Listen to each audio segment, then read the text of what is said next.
Hello everybody, and welcome to Ancient Architects. Please subscribe now to get the latest ancient history news and independent research from around the world. In my last video I looked at the ancient Giraffe civilization of Iran, a site that was only uncovered 20 years ago after the flooding of the Halil River eroded an ancient cemetery, exposing hundreds of incredible ancient relics. I noted the stylistic similarities between the artefacts of Jiroft and Mesopotamia, and then also the potential cultural links to Egypt, common symbolism of scorpions, bulls, as well as the association between solar birds of prey and snakes, seems to indicate a common primal origin for the cultures mentioned. Of course, ideas can spread by both trade and settlement, and we know that people did arrive in Egypt from the Near and Middle East during the pre-dynastic period. It is possible they brought their religion, iconography and practical skills with them, sharing them with other people arriving from northern Africa, Ethiopia, Nubia and so on, as well as the indigenous people of Egypt. Nobody can deny that ancient Egypt was a multicultural world. Some pharaohs had strong African features, nobody denies that, yet we also can't overlook the 2017 study into the genetics of ancient Egyptians that was published in Nature. A study that looked at 90 mummies from the New Kingdom to Roman era, which is around 1000 years of history, and it showed that ancient Egyptians primarily had a Levantine genetic profile. The genome studies showed that ancient Egyptians shared little DNA with modern sub-Saharan Africans, and their closest relatives were the people living during the Neolithic and Bronze Ages in the Levant. I've added this source in the description below. In the pre-dynastic world, people entered the Nile Valley from northern Africa, Ethiopia, Nubia, the Fertile Crescent, and of course there were native people as well. Ideas were shared and cultures became mixed, and what resulted in Upper Egypt is what we call the Neolithic culture, a unique culture that went on to create the powerful dynastic era.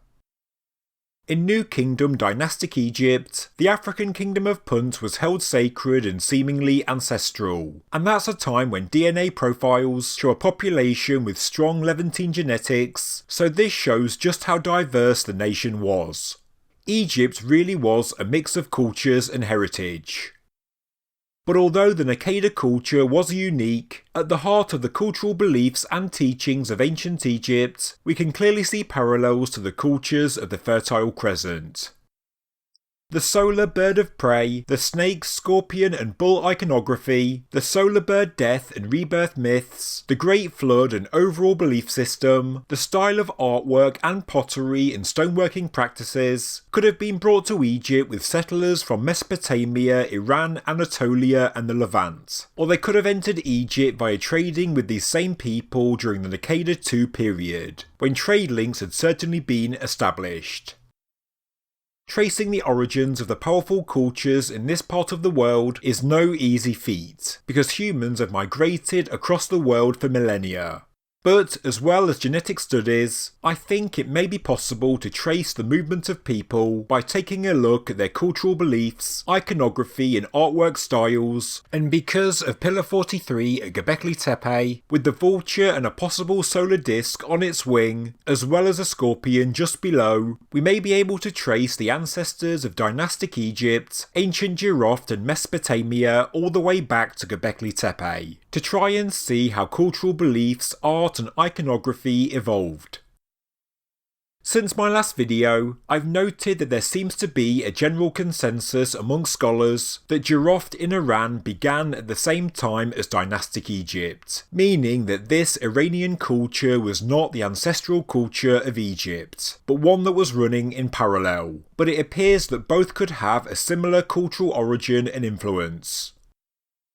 The belief system, iconography and style of art may have come from Mesopotamia, or maybe another Near Eastern or Middle Eastern city or civilization in the Levant. But in this video I'm looking east towards the Indus Valley instead of towards Anatolia or the Levant, to see if we can find evidence of what I'm calling the primal culture outside the Fertile Crescent, to see if it's possible if the primal culture moved into the region, or whether it did indeed originate inside. My research has led me to an archaeological site known as Mehrgarh, situated in Balochistan in southwestern Pakistan. The site in question lies at the foot of the Bolan Pass, on the banks of the Bolan River, a land that acted as a connector between the Iranian highlands and the Indus Basin. Hunters, pastoralists, traders, invaders and more have ventured through this part of the world for millennia, and some say that at this place you will find clues to the dawn of India's first civilization, the Indus Valley or Harappan civilization. The land of Mehrgarh is beautiful. It really has a primal feel, and experts have discovered numerous phases of occupation that are scattered across this ancient landscape. In total there are 8 different phases, 7 of which are within a 300-acre area, and the last is located 8 kilometers away from the main cluster. Before the discovery of Mehrgarh, most scholars believed that the Indus Valley Civilization that flourished between 3300 and 1300 BC came from Mesopotamia or the Iranian Elamite civilization to the west, which does make sense chronologically, but the history of Mehrgarh goes back almost 8,500 years. Of course, we know that humans have been in Asia for tens of thousands of years, but what experts were looking for in Mehrgarh was the first evidence of civilization, a settled Neolithic way of living, and it was at Mehrgarh where the earliest known farmers of South Asia were discovered. At the site, the period 1A pre-pottery Neolithic phase started between 8,500 and 8,000 years ago, at roughly the same time when an influx of people arrived in the Nile Valley in Egypt, giving birth to the Egyptian Neolithic period.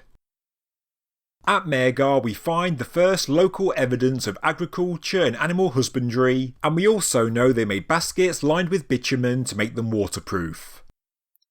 Period 1B was later, when ceramics were first introduced, handmade and simple, and people were living in multi-room mud houses with no doors, entering through the roof, much like the early Neolithic site of Çatalhöyük in Turkey, as well as the rectangular buildings that surrounded the circular enclosures of Göbekli Tepe. Again, we see a link back to ancient Anatolia and the Fertile Crescent, just as we see with the art and iconography of pre-dynastic Naqada Egypt. During the Chalcolithic phase of Mehrgarh, between 6,500 and 5,500 years ago, we start to find a large number of terracotta figurines. We find evidence of engraving, cutting and polishing of stones and gems, long-distance trade, and because of burial goods, as well as animals buried with humans or laid to rest in a fetal position, it is thought there was also a belief in life after death.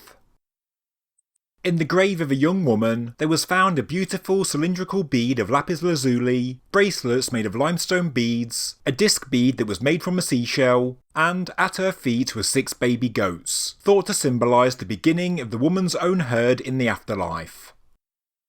In the Neolithic phase of Mehrgarh, we also find evidence of ancient dentistry. We also find chert tools and blades. We find the earliest evidence of cotton in South Asia, but it is during the Chalcolithic when we find evidence of their art and beliefs, and once again we see parallels to other ancient cultures. Mehrgarh is believed to be the precursor to the Indus Valley Civilization, so I'm not looking further east until I've looked at their origins at Mehrgarh. And, as we have seen, the early simple rectangular mud buildings do have parallels in ancient Anatolia and also Mesopotamia, and many researchers have made other parallels to Mesopotamia in terms of craft, agriculture and funerary practices. But it's the figurines that really got my attention, with Mehrgarh having the oldest ceramic figurines in South Asia, and they were prevalent even before we see the first pottery, growing in sophistication after 4000 BC, with females having snake-like hair and prominent breasts. The abundance of female figurines, some of which are holding babies, have been interpreted by some as the mother goddess, but others simply call them female figurines with likely cultic significance. The figurines appear in just about all phases of settlement, and although most of them do have a human form, their faces are certainly unusual. Some have large dark eyes, strange shaped heads and large noses, maybe artistic, stylistic, or maybe for some reason we don't yet understand.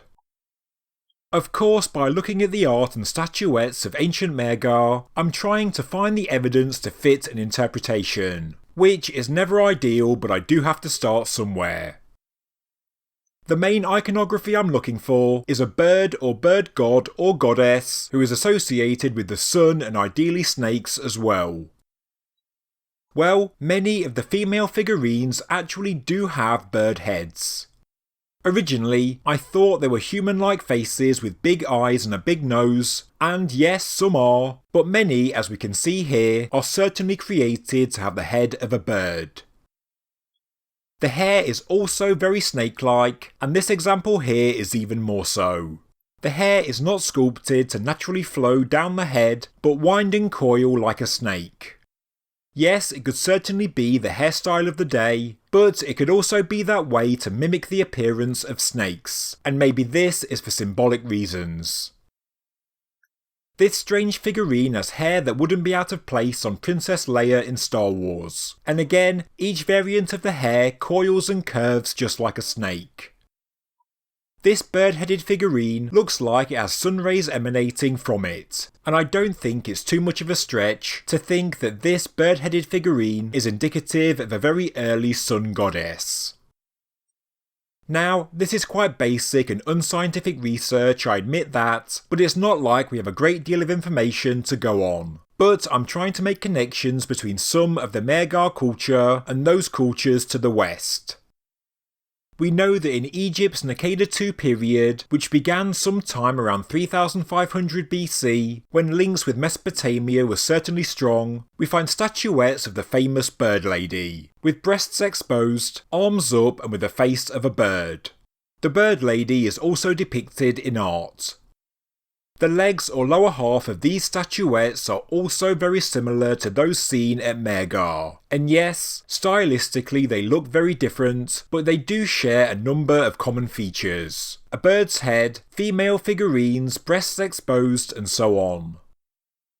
So, as well as this, so far we know that the mud houses of Mehrgarh were similar to those found at Göbekli Tepe, Çatalhöyük and also Mesopotamia. And we also find bird-headed goddess figurines with snake-like hair, and others created to seemingly mimic a bird's head with possible sun disk, a possible variant of the bird of prey sun god that we see in Iran, Mesopotamia, Egypt and also maybe Göbekli Tepe. But do we know anything about the origins of the people from Mehrgarh? Well, interestingly yes, some studies have been done.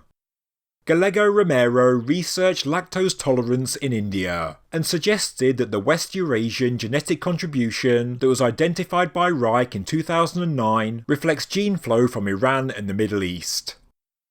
Apparently, Indians that are lactose tolerant show a genetic pattern regarding this tolerance, which is characteristic of the common European mutation. According to Romero, what this all means is that there was a two-way migration out of the Middle East less than 10,000 years ago, spreading across Europe and also towards India.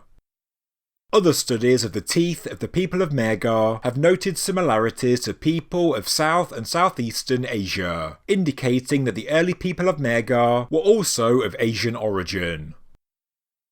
What this says to me is that Mehrgarh could be another Naqada, another Nile Valley, a major convergence centre, where people of many different backgrounds and cultures came together. Maybe because of a plentiful river or lush fertile land, I don't know. But I do think that this concept was more and more common in the world post Younger Dryas. Experts have also shown a strong connection between the early Neolithic farmers of Mehrgarh and the Chalcolithic settlement of Imangoan in Maharashtra, Western India, so we can see that people were continually on the move. But we can't deny the influence of the cultures of the Fertile Crescent in Mehrgarh, just like we can't deny there were also many people from South and Southeastern Asia.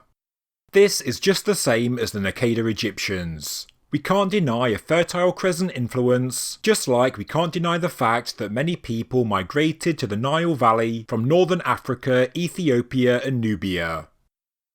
There may well have been a number of convergence centres around the world, but what I'm trying to find is the origins of the solar bird of prey, the cultural beliefs at the heart of the kingdoms of Egypt and Mesopotamia.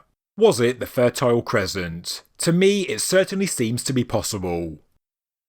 When we talk of civilization in the manner we're doing in this study, it means the origins of civilized society, which in basic terms is transitioning between hunter-gatherers to Neolithic, having permanent settlements and farms, producing food and also having an organised way of living, a culture and lifestyle that allows the development of pottery, art, metalwork and so on.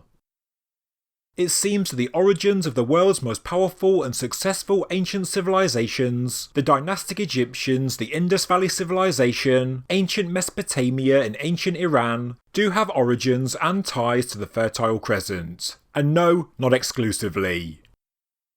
But what we know from archaeological studies is that the earliest pre-pottery Neolithic cultures in this region came almost immediately after the Younger Dryas.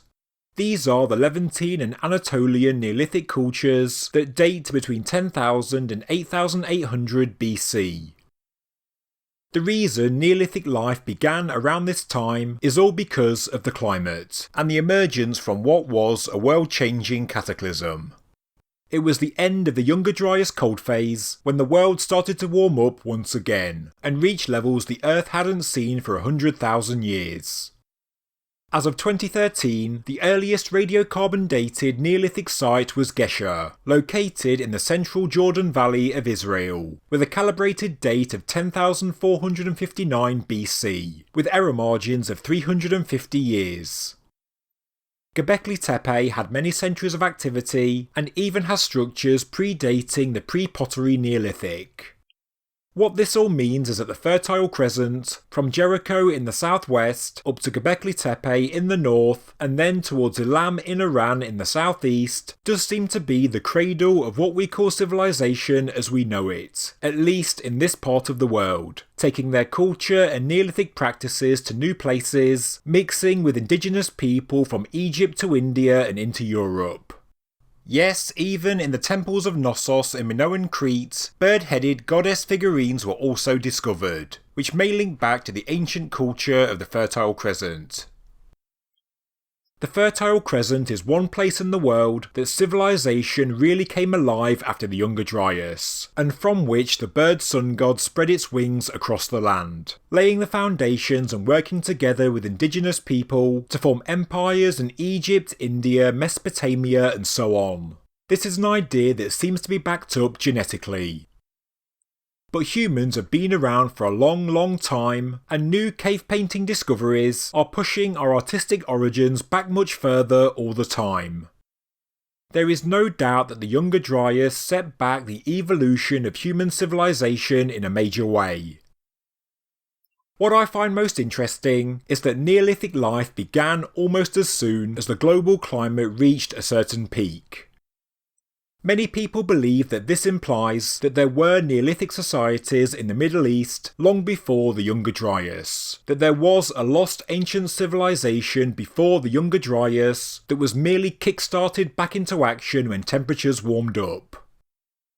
But for me there is a major problem with this idea, and that's the fact that the Pleistocene era, even before the Younger Dryas, was still very cold, 7 to 10 degrees lower than today, and we have to question whether Neolithic society could form with such a harsh climate. Maybe for Neolithic life and civilization to begin, global temperatures had to reach a certain peak, and that's why the archaeological record is the way it is. I don't know.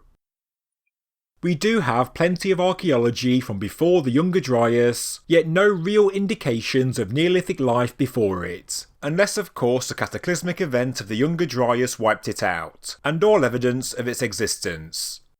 Maybe the archaeology is there, but it's submerged on the continental shelf. I know there are other civilization hotspots to investigate outside the Fertile Crescent, including Southeast Asia, the Americas, Africa, China and so on, and the Fertile Crescent is what I think was one of a handful of emerging Neolithic civilizations after the Younger Dryas. All I'm trying to do in this study is to see how far the beliefs, art and practices of this culture spread, and also try to find its origins and how far it goes back in time. I know that people have been in Egypt and other great nations for tens of thousands of years. In Egypt we have some structures known as tent rings that go back 100,000 years. We have the cormorant industry from 42,000 to 32,000 years ago, when arrowheads, bone and hematite tools were produced. There is continual habitation in Egypt throughout the Pleistocene and beyond, but there is no evidence that any of these cultures were Neolithic, and evidence suggests that this new lifestyle didn't simply evolve, but was brought into Egypt sometime around 6000 BC. And morphological and postcranial data has linked the earliest farming populations to Near Eastern people.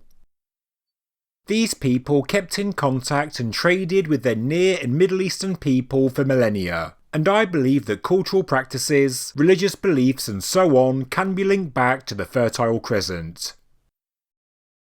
But following the solar bird of prey iconography, and beyond Göbekli Tepe, Anatolia and the Levantine Neolithic world, the next culture to take a look at is the Natufian of the Levant, the people that lived here between 15,000 and 11,500 years ago, the ancestors of the first Neolithic communities, who lived through the Bolling Alarod and Younger Dryas climate periods, when temperatures rose steeply at the end of the Pleistocene, but then declined successively until the Younger Dryas.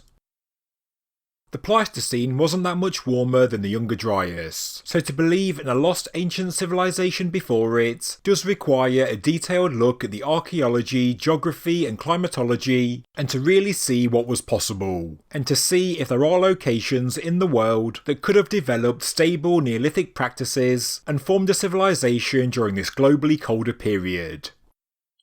At the minute, I've identified this bird of prey solar cult, what I've called the Primal Culture, that through genetic studies seems to have given birth to civilizations of ancient Egypt, Mesopotamia, ancient Iran and also the Indus Valley, not to mention ancient European cultures as well, which I'll discuss in a future video. This sun-worshipping culture of the bird goddess may have their earliest iconography at Göbekli Tepe, but they likely originated in the Levant, where we find the earliest Neolithic society post-Younger Dryas, and, as stated, the culture in the Levant before the Younger Dryas was called the Natufian, and they will be the subject of my next video. Did they have a bird-headed sun god or goddess as well, or could this be something that directly relates to the Younger Dryas? Do we even know that much about them? Find out more in my next video. Thank you very much for watching this episode of Ancient Architects. If you enjoyed the video, please subscribe to the channel, please like the video, and please leave a comment below. Thank you very much.